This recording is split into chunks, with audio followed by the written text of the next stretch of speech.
Hi everyone, this is Ikra Hussain Isfahani, PhD scholar in Accounts and Finance. Production से related या cost sheet से related जितने भी question है या मैन्युफैक्चरिंग से रिलेटेड जितने भी क्वेश्चन है उसकी जो लेक्चर सीरीज है हम स्टार्ट करें। इसमें डिफरेंट क्वेश्चन होंगे, 6-7 क्वेश्चन होंगे। ये हमारा पहला क्वेश्चन होगा, ठीक है। तो जितने भी स्टूडेंट हैं, बीबीए के हैं, एमबीए के हैं, बीकॉम के स्टूडेंट हैं, ओ लेवल्स ए लेवल्स आप कर रहे हैं, या प्रोफेशनल स्टूडेंट है, सीए वगैरह कर रहे हैं, एसीसी कर रहे हैं, सीएमए कर रहे हैं, आप सबके लिए हेल्पफुल रहेगा। तो हमने क्वेश्चन 1 स्टार्ट करने से पहले थोड़ी सी बेस है उसको हमने देखना है। कॉस्ट में हमारे पास हमने पहले डिस्कस किया था इंट्रोडक्शन में कि डायरेक्ट कॉस्ट हमारे पास होती है। कॉस्ट दो तरह की, एक डायरेक्ट और इनडायरेक्ट। डायरेक्ट में हमारे पास क्या आ जाता है, मटेरियल आपके पास, लेबर और एक्सपेंसेस। एक्सपेंसेस हमारे डायरेक्ट भी है। डायरेक्ट एक्सपेंसेस का मतलब जैसे रॉयल्टी वगैरह होती है, उसके अलावा स्पेशल हायर वगैरह करते हो, कोई प्रोडक्शन के लिए कोई बंदा ही नहीं मिलता, आप स्पेशल बंदे को हायर करते हो, तो आईटी प्रोफेशनल को हायर करते हो किसी प्रोजेक्ट के लिए, तो वो डायरेक्ट एक्सपेंस कहलाता है। अगर जितने भी डायरेक्ट हैं उनको हम ऐड करते हैं तो प्राइम कॉस्ट कहलाती है। उसके अलावा जो कॉस्ट है उसमें से मटेरियल कुछ डायरेक्ट होता है, कुछ इनडायरेक्ट होता है। तो indirect material, indirect labour, indirect expenses को हम क्या कहते हैं, फैक्ट्री ओवरहेड कहते हैं। तो ये जितने भी इनडायरेक्ट हैं वो एफओएच होता है। इसके लिए एक्सपेंसेस हमारे फैक्ट्री के एक्सपेंसेस होते हैं, ऑफिस के एक्सपेंसेस होते हैं, सेलिंग एंड डिस्ट्रीब्यूशन के एक्सपेंसेस हैं। ये जो दो एक्सपेंसेस हैं हम इसको इनकम स्टेटमेंट में रिपोर्ट करते हैं, इसको मैन्युफैक्चरिंग कॉस्ट में हम क्या करते हैं, ऐड करते हैं, ठीक है।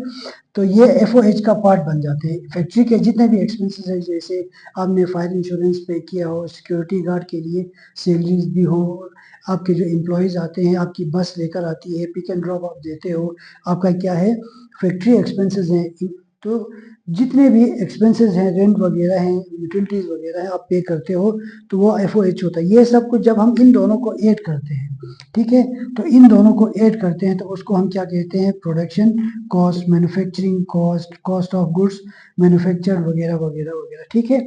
अब ये तो हमने चलो समझ लिया। इससे थोड़ा और कॉस्ट देखो, कॉस्ट अकाउंटिंग में सबसे इंपॉर्टेंट क्या है, फ्लो ऑफ कॉस्ट। अगर आपको ये समझ में आ जाएगा कि आप जो इन्वेस्ट कर रहे हो, जो प्रोडक्शन में पैसे लगा रहे हो, वो किधर से किधर जा रहा है, अगर ये आपने समझ लिया, आप चार्टर्ड अकाउंटेंसी कर रहे हो, बीबीए कर रहे हो, बीकॉम कर रहे हो, आपके लिए कोई इशू नहीं है, पूरी कॉस्ट अकाउंटिंग आपको समझ में आ जाएगी। तो थोड़ा सा इधर हम व्यू कर लेते हैं।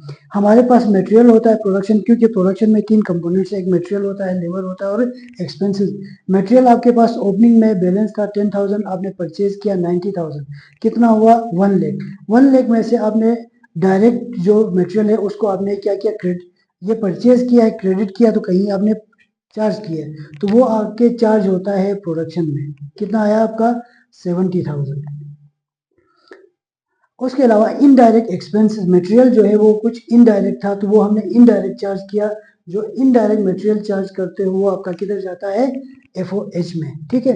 अब 100 लाख में से आपने 90,000 यूज किया, तो बाकी जो आपके पास रह जाएगा वो किधर आएगा, आपके पास क्लोजिंग में आ जाएगा। तो इसको इक्वेट करेंगे, बैलेंसिंग करेंगे तो इधर अमाउंट आ जाएगा। इसी तरह हमारे पास लेबर है। लेबर जितना पे किया है या देना है तो वो आपके पास आता है, वो आपके डायरेक्ट डिस्ट्रीब्यूशन, इसका ओपनिंग क्लोजिंग नॉर्मली नहीं होता है।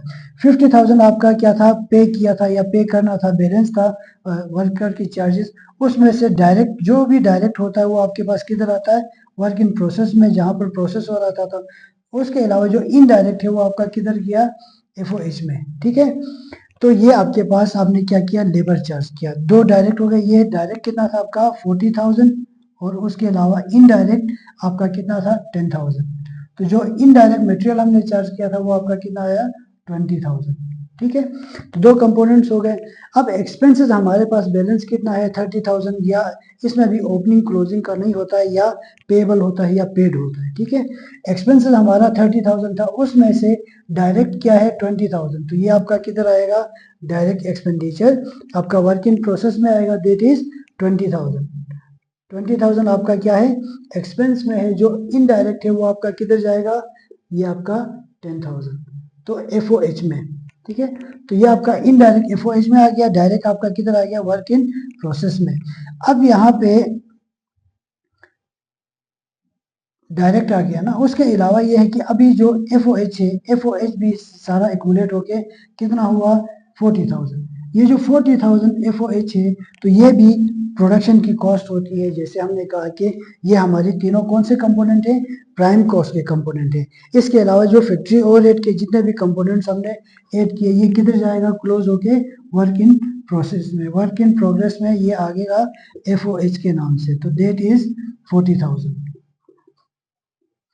ये हमारे वर्क इन प्रोसेस में कितना हुआ, 40,000 20 60 और 40 आपका 1,70,000 और टोटल आपका 1,75,000 है। इस 1,75,000 में से आपने लेट सपोज 1,50,000 क्या किया, फिनिश किया।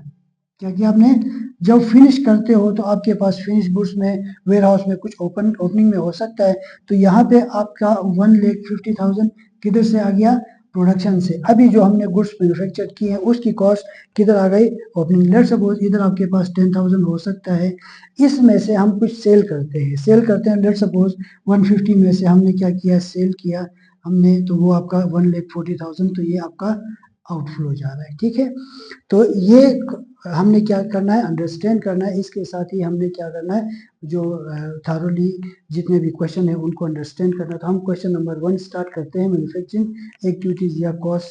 तो कॉस्ट से रिलेटेड, कॉस्ट शीट से रिलेटेड, तो क्वेश्चन नंबर 1 हम स्टार्ट करते हैं। मैन्युफैक्चरिंग एक्टिविटी से रिलेटेड क्वेश्चन नंबर 1 हम स्टार्ट कर रहे हैं, कॉस्ट शीट का है या मैन्युफैक्चरिंग एक्टिविटी या प्रोडक्शन स्टेटमेंट वगैरह। जिस तरह से आप ACC हो, CA हो, BCom हो, BBA, अलग अलग टर्मिनोलॉजीज यूज होती है। तो ये आपकी जो प्रोडक्शन है उसकी स्टेटमेंट स्टार्ट हो गई।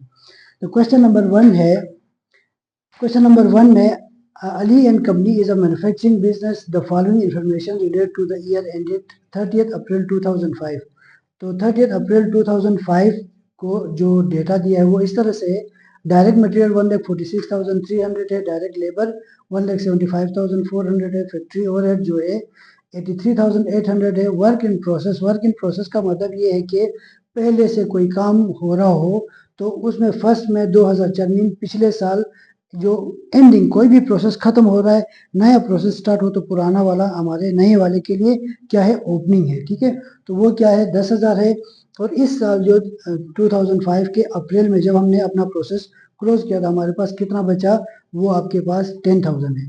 ये जो है अगले के लिए ओपनिंग होगा, मींस इसका क्लोजिंग अगले के लिए ओपनिंग, पिछले का क्लोजिंग इस वाले के लिए ओपनिंग। तो ये हमारा चलता रहता है।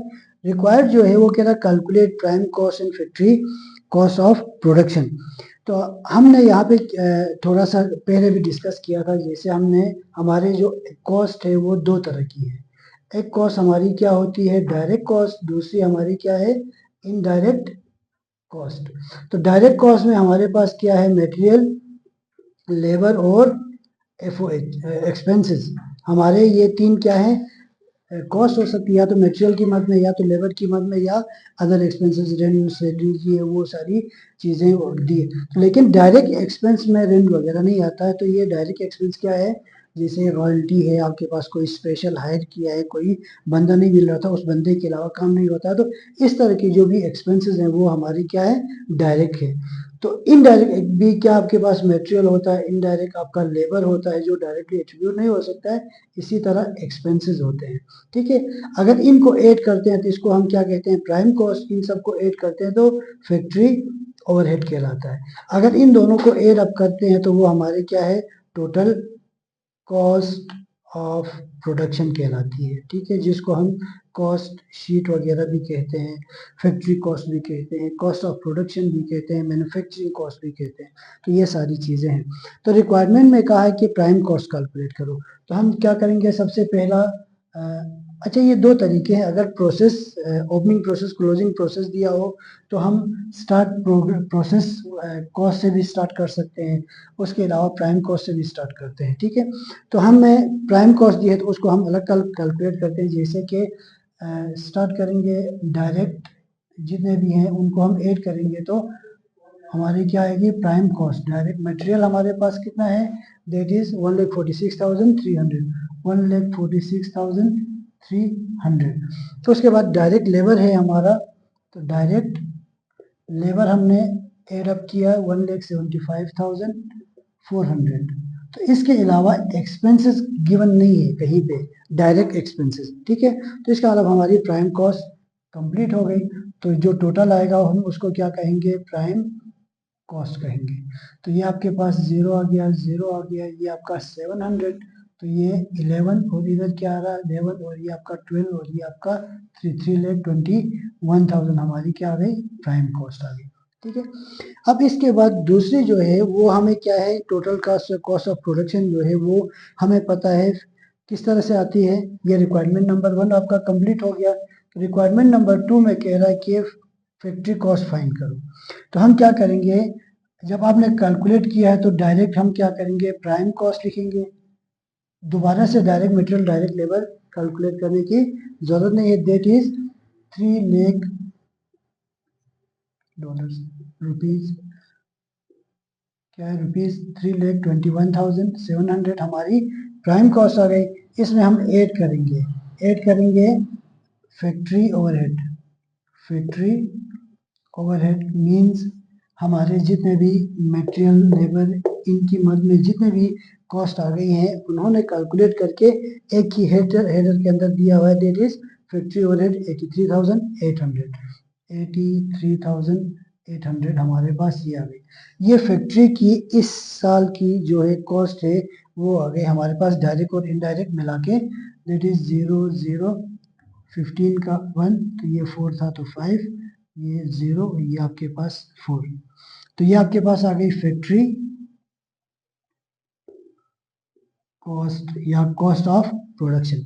लेकिन हमारे पास हमें ये पता है कि हमने जो प्रोसेस स्टार्ट किया था ये इस साल की कॉस्ट आ गई, लेकिन इससे पहले कुछ था, तो हम क्या करेंगे, ऐड करेंगे जो पहले पुरानी कॉस्ट प्रोसेस करने से पहले, मीन्स ये वो कॉस्ट होती जो अनफिनिश गुड्स होते, मीन्स कि अगर मेरा ये काम था उनका ये दोनों कैप नहीं लगा था या इसके अंदर इंक नहीं डाला था या कोई ना कोई अनफिनिश कोई कुछ काम रह गया था, तो उसकी जो कॉस्ट थी, अब जब अनफिनिश हो तो सेल तो नहीं कर सकते हो, ठीक है, आप वेयर हाउस में भी ट्रांसफर नहीं कर सकते, तो वो प्रोसेस में ही रुक जाता है। तो उसकी कॉस्ट कितनी थी आपकी 10,000। अब वो 10,000 हम क्या करेंगे, ऐड करेंगे, ऐड वर्क इन प्रोसेस आपका कितना था 10,000। ठीक है, तो ये आपके पास क्या है, टोटल कॉस्ट। अगर फैक्ट्री कॉस्ट और इसको करेंगे तो total cost of work in process, work in process की जो टोटल कॉस्ट आएगी वो क्या होगी 5,500। ठीक है, इसमें से फिर हम लेस करेंगे इस साल जो है, अब जो 10,000 की गुड्स थी जो अनफिनिश थी उसके ऊपर हमने फैक्ट्री में पैसे लगाए, इसमें वो अवेलेबल है, मीन्स ये जो फैक्ट्री कॉस्ट है उन 10,000 के ऊपर उनको भी फिनिश करने की जो कॉस्ट है वो भी शामिल है। अब क्या करेंगे, इस साल जो यूनिट्स प्रोड्यूस हमने प्रोडक्शन में स्टार्ट किए थे उसमें से कुछ जो है वो अनफिनिश होंगे दोबारा से। ठीक है, तो फिर हम क्या करेंगे, उनको लेस करेंगे, lace work in process closing.